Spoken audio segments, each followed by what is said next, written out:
예, 대전 환경운동연합의 이경호 사무처장입니다. 예, 만나서 반갑고요. 오늘 제가 이제 여기 온 이유는 저 뒤에 보이는 구조물 때문인데, 저 구조물 이름은 이제 공주보호입니다. 그러니까 2008년에 이명박 정권이 들어서고 4대강 운하 이야기 하다가 4대강 살리기로 사업을 전환하면서 만들어진 건데요.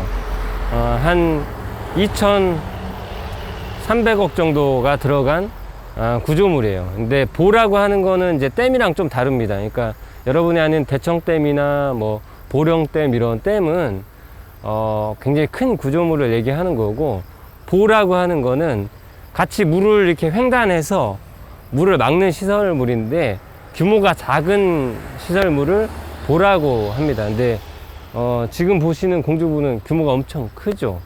그래서 사실 이름상으로 보면 댐이라고 규정 짓는 게 맞습니다.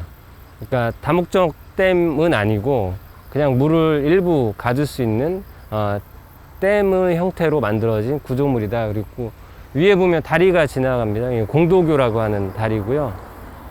그 다리를 통해서 차량이 이동하죠. 원래는 차량을 이동하지 못하게 만들었었는데, 여기 안쪽에 사시는 주민분들이 이왕 만드는 거 차 다니게 좀 해달라고 요청을 해서 다리가 좀 만들어졌습니다. 그리고 2012년에 완공됐어요. 그러니까 한 8년 정도 지났죠. 근데 저희는 환경운동 하는 단체라서 이 구조물을 곱게 보지 않습니다. 그래서 사실은 이 수문이 막혀 있었어요. 여기 지금 시멘트 구조물이 보이고 중간에 비어 있는 공간이 보이는데, 저기에 커다란 철문이 있습니다. 철문이 지금은 안 보이는데, 물이 흘러가는 저 지역은 철문이 있어서 물이 내려오면 7m 짜리예요, 높이가. 그 철문이 내려오면 물이 갇혀지는 공간인 거죠. 저희 보이는 시멘트 높이까지 물이 갇혀지게 돼 있어요. 근데 지금은 열려 있기 때문에 이렇게 쭉 통해서 나가는 걸 보실 수 있는 그런 구조물이에요.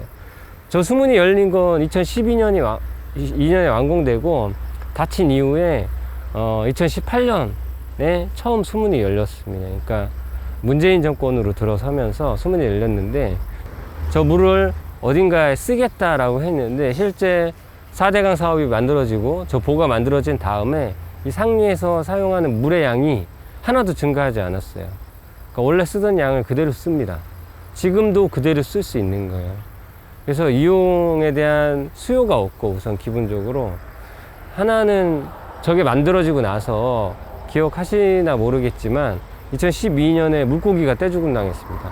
공주하고 부여 구간에 약 한 30만 마리, 많게 보시는 분은 60만 마리까지 얘기해요. 그러니까 거의 씨가 말랐을 정도라고 하니까요. 굉장히 많은 물고기 떼죽음 사건이 있었고, 그 뒤에 나온 동물들이 있어요. 태용동물이라고 하는 큰빛 이끼벌레.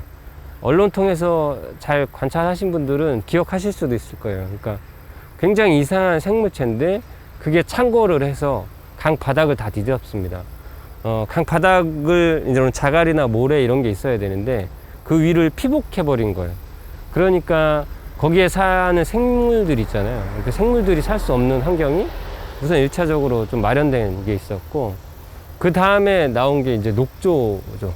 녹조 라떼라고 한번 예한 얘기 많이 들어보셨을 텐데, 이 보가 막히면서 녹조 라떼가 발생합니다. 원래 굉장히 맑은 물이었는데 이 댐이 막히면서 물이 가두어지는 거죠. 그 물이 가두어지면서 고인물을 썩는다고 하잖아요. 그 말이 그대로 입증됩니다. 그래서 매년 여름에 대규모 녹조가 창궐하다가 보통은 이제 겨울에는 녹조가 없어지는데, 이 댐 구조물이 만들어지면서 겨울에도 녹조가 그대로 유지되는 상황이 벌어졌어요. 그러니까 수질 자체가 너무 안 좋아져서 문재인 정권에서 4대강 평가를 통해서 수문을 좀 어떻게 할지 결정하겠다. 그러려면 어떻게? 모니터링을 좀 해보자. 수문을 열어서 수문을 열었을 때랑 수문이 닫혔을 때랑 어떤 차이가 있는지, 그리고 어떤 게 더 좋은지, 경제적으로나 생태적으로나 아니면 그 인문학적으로나 어떤 게 좋을지를 평가해서 이 보호의 유지를 결정하겠다라고 이야기를 했고, 4대강 조사평가단 결론이 2019년에 났습니다. 그래서 19년에 이 공주보는 이 다리는 그대로 유지하고 이 물 흐르는 구조물은 없애는 게 좋겠다. 물을 막는 구조물은.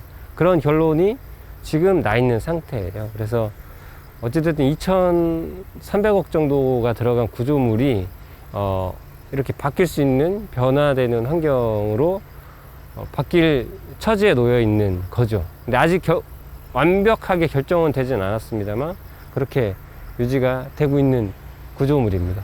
그리고 이제 잘 보시면 알겠지만 저 구조물이 어떤 걸 상징하시는지 아실 수 있을까요? 어떻게 보이세요? 저게 상징하는 구조물을 저기다 표현을 해 놓은 거거든요. 근데 잘 모르세요. 사람들 오시면 뭐 투구냐 뭐 이렇게 얘기하는데 저게 이제 봉황입니다. 봉황에 대한 구조물로 해 놓은 거예요. 앞에 저게 이제 저쪽으로 보는 봉황의 모습인 거예요. 하루 쪽으로. 그 뒤에 이렇게 구조물이 하나씩 이렇게 솟아 있잖아요. 저게 이제 봉황의 꼴입니다. 그래서 저기 이렇게 물이 이렇게 쫙 나와요. 틀으면. 제가 틀은 걸 본 적은 없습니다만 어쨌든 그렇게 구조물을 상징화해서 만들었고, 저는 이런 구조물이 하천에 미치는 영향이 굉장히 큰데 그 영향에 대한 충분한 검토가 되지 않고 만들어지면서 이런 다시 해체 결정이나 이런 걸 해야 되는 걸 만들었다, 이렇게 저는 보고 있습니다.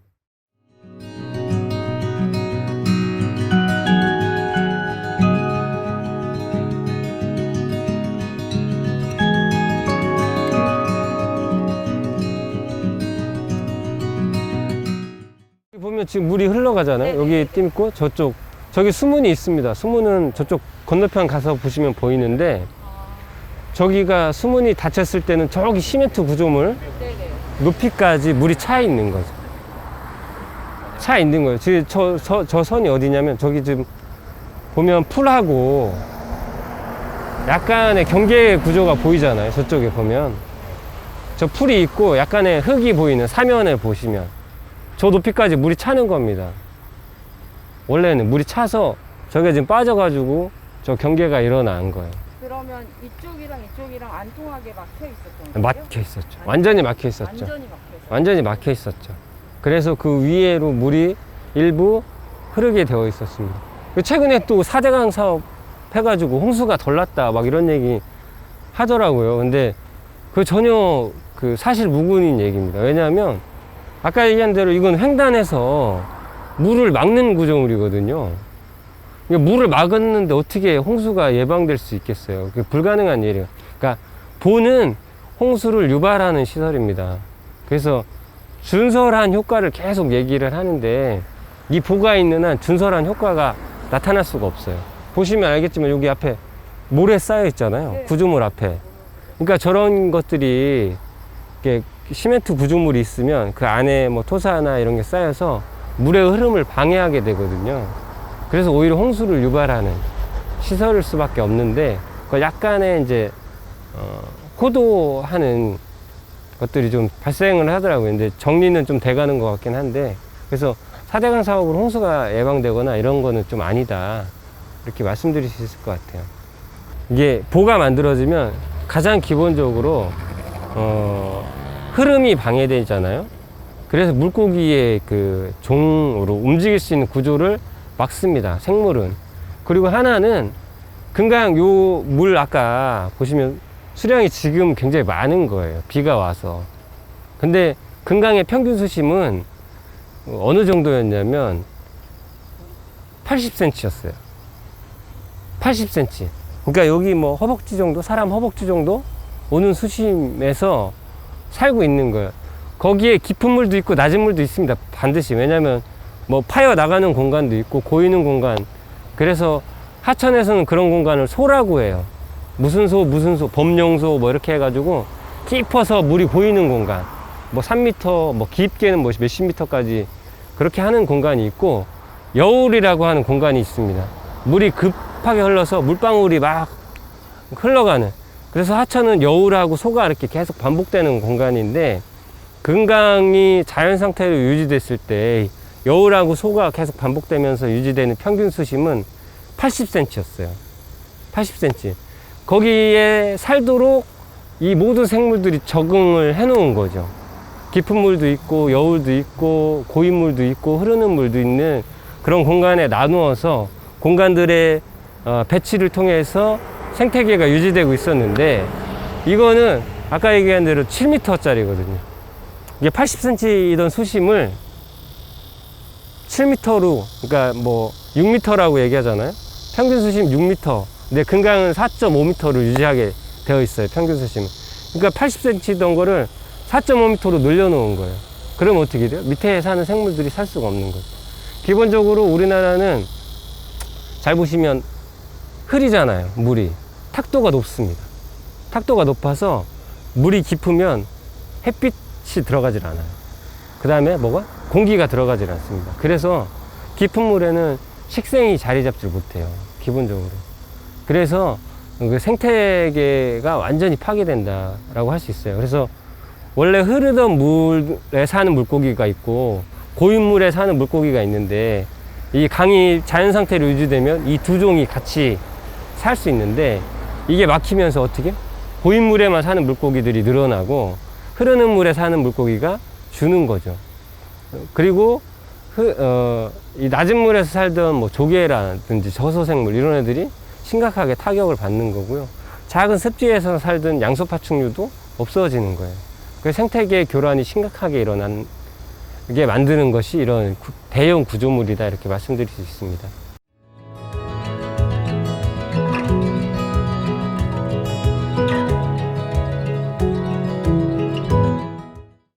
갈 곳은 이제 곰나루인데요.